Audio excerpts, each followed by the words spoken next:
So I've noticed a very common trend amongst people who have opinions on the left about people who have opinions on the right, which is these people are either dumb, heartless, or a combination of the two. And I completely understand why people feel that way. I used to feel that way for a long time, actually. I felt that way so strongly that I didn't have a relationship with my own mother because I, as somebody who supported certain policies, having a mother who was very traditional, very conservative, who had opinions that completely went against my belief system, I could not fathom somebody supporting such horrible things. However, I need you to understand something. Over the years, I've learned that it's really not as straightforward as this person voted this way, this person wants these things. And I know that it seems like that doesn't make sense. You voted for these policies, you support these policies. However, that's not always the case. And the reason I'm making this video is because I think it's really important to differentiate and separate how people vote to the type of person or character that that person holds. If you're on the left and you look at people who vote to take away women's access to abortion and to slash benefits for the poor, to give tax cuts to the rich, and who remove regulations on working towards a more environmental friendly world, like, you look at those things and you say, you're a horrible person. You hate the poor and you hate women and you hate the environment and you only care about yourself. And it's very simple and very easy to jump to those conclusions, but I'm telling you right now, that is a complete oversimplification of it, and you're being ignorant to a much bigger issue. You're viewing it only from your lens. And I know that a lot of people have had conversations with people with different opinions of them. You might say, okay, well, I've talked to my mom, I've talked to my grandpa, I've talked to these people who have these values, and at the end of the day, they think that immigrants are the problem. They think that gay people are the problem. They actually legitimately believe these things that are not true to be true, and even if it's from ignorance, at the end of the day, their vote is the reason why all these horrible things are happening. And okay, you might be right. I'm not saying you're wrong in that sense.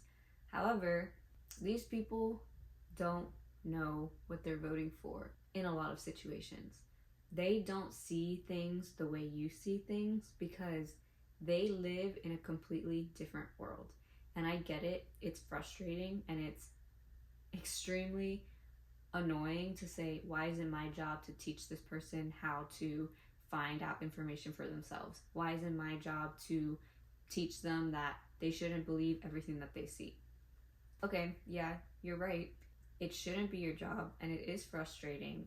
However, approaching people who may be misinformed, who may be uneducated, who may be ignorant by attacking them is not going to help them see your side or your point of view. People on the left always love to look at people on the right and immediately categorize them. And even if you're right, okay, let's say they are the worst person in the whole entire world and they genuinely support the most atrocious policies ever. Do you think for 1 second, if you enter a conversation with them and immediately make them feel like a horrible person for the way that they vote and the beliefs that they have, that they're going to be remotely interested in hearing what you have to say? Really? They're not. They're going to become defensive because they're going to feel attacked. And it's sad, but sometimes you can't reason with people solely on facts and information. You have to be personable with them. You have to see why they believe the way that they do. And a lot of times, at least in my personal experience, it's shaped by their experiences and their perspectives from their life. Media and the Republican Party knows what people fear the most, and they use those fears to control them. Let me give you an example. My family came from a country that fell to socialism. That's why socialism is the trigger word for them, because they had a wonderful life. And then people overthrew the government under the guise of socialism is good. We want to help everybody. And instead, it caused war, it caused chaos, and it caused them to flee and come to the United States, actually, where they were in search of a better life. Okay, why immigrants vote against immigration, I really can't argue for them on that one. However, their crippling fear of losing their friends and families and their lives and their homes due to socialism, it is like a trauma response. And so people know those things. People who fled from communist countries, same thing. And that's why Cubans and Vietnamese people and Nicaraguans and all these groups and demographics that came from these horrible, horrible experiences, they hear, oh my gosh, the left wants socialism. And they're like, oh my gosh, the left, oh my gosh, they want the fall of this country. And so, is that short-sighted? Is that ignorant? Is that them thinking with their fear and emotions? Yes.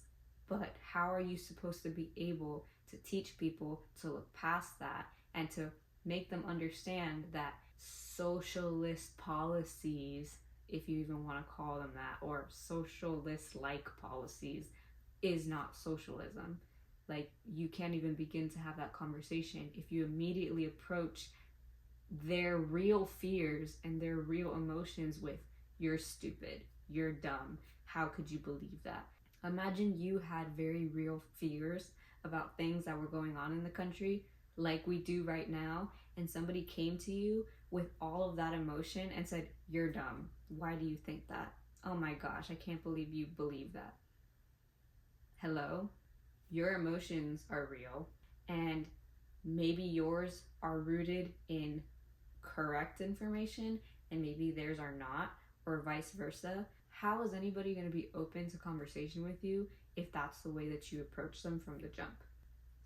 Not very well. So, there's a lot of angles and examples that I could go into on this topic, but for the most part, I really just want to kind of encourage you, if you have the opinion of like, if you voted for that man, I never want to speak to you.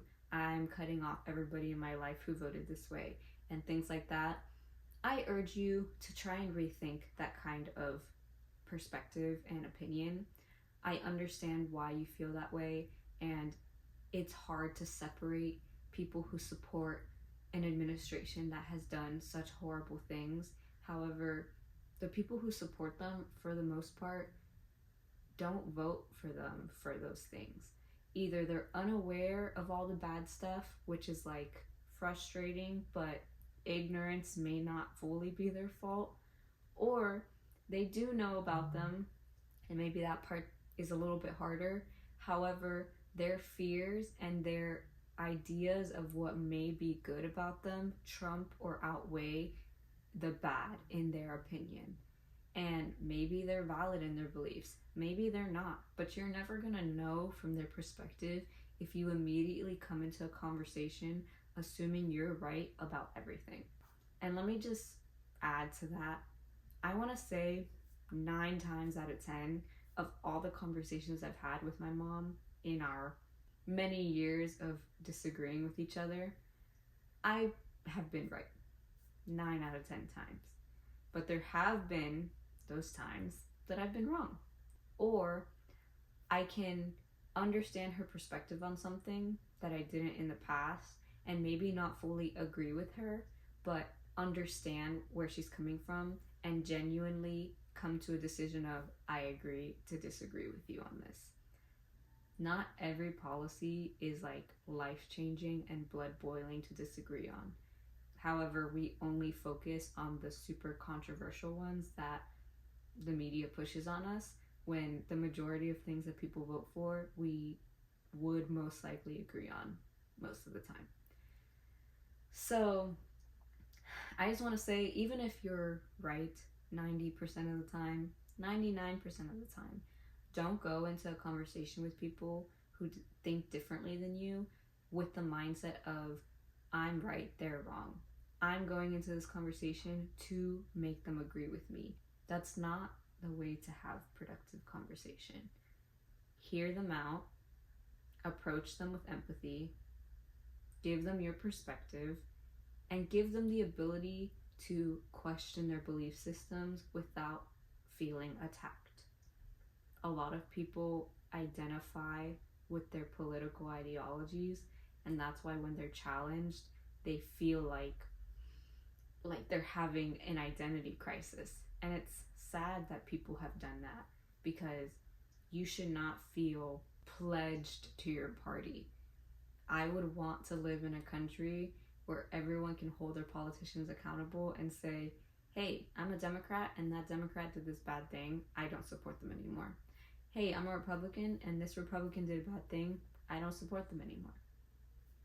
But how are we going to get there if we don't start to deconstruct those bad habits and those bad conversations, you know? I don't know. That's just my 2 cents. So, just food for thought. I hope this resonates with someone, and I hope it starts productive conversation and starts bringing people back together again. Okay, that's all. Thanks for listening. Bye.